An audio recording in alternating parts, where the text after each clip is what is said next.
Now, between you and Kid Called Quest, you know, how did y'all meet? Did y'all go to the same school when y'all were younger, or just knowing each other or family? How did? Uh, nah. So me and Quest met back in late, I want to say December of 2005. I had a show called the Rochester Rap Coalition, which had a bunch of guys that was kind of doing their thing in Rochester at the time. Me and Euphony had put it together. Euphony actually connected with Quest first.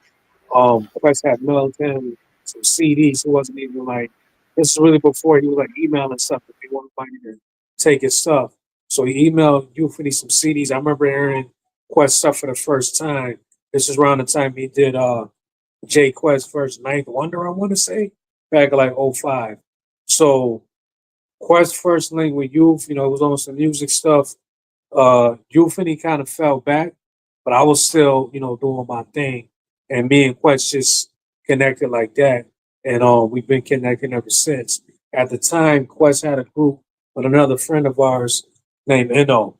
So Quest and Eno was making a lot of moves together. He was still producing for me. And he was just producing so much that we felt that, he was like, yo, we shouldn't just make a group. And so we made a group. So I put a project out back in like, I want to say '08, but I recorded it in like '06 called Subject to Change. Was did about, I want to say 40 to 60% of the production on that. And he always was like in my corner helping out. You know what I'm saying? But then we just decided to form a group. The first name he came with was actually Living Proof. And then, like I said, I think Gangstar and them back in the day, I forget the dude's name, but I think it was Group Home.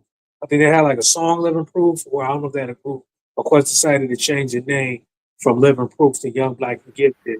And we've Yeah, I been remember rolling that. with that ever since. Yeah.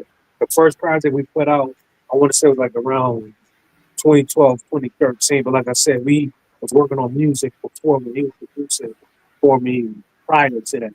But we came together around then. Um, that's Young Black and Gifted. And Quest been in my corner, man, for a while, man. We done had ups and downs, differences of opinion sometimes. Mhm. But one thing, that I can say about Quest is he's very he markets himself like he's an actual artist. He's probably the most hard working dude I know in terms of producing for various artists, in terms of packaging a product for them, having T-shirts to go with it, pressing up CDs for every artist he works with. So it's been a blessing for artists like me to align myself with a brother like Quest, man. Real talk. That's true. That's very true. And I like that you said that he markets himself like an artist because Yes. I did see him once when he was in the city, and I remember before I approached him how he was speaking with other artists and Yep. networking, and his whole campaign, not just how he approaches and speaks with people, but Right. overall, like you were saying, he's a Right. great example at that. Right. Like Wiki, like I've been out of town with Quest a bunch of times. Been in the New York City, been in Buffalo, Boston, and every place we've been, people have come up. Hey, yo, you can't call Quest. I swear to God, like no lie, like people come up and be happy to see him. You know what I'm saying? So I'm like, the music getting out there, man. And I'm starting to get that in my right a little more now, but it's just humbling just to be around a cat that grind hard as Quest. And he's very humble too. He don't let it go to his head. At Mhm. Hollywood or nothing. He was a regular dude.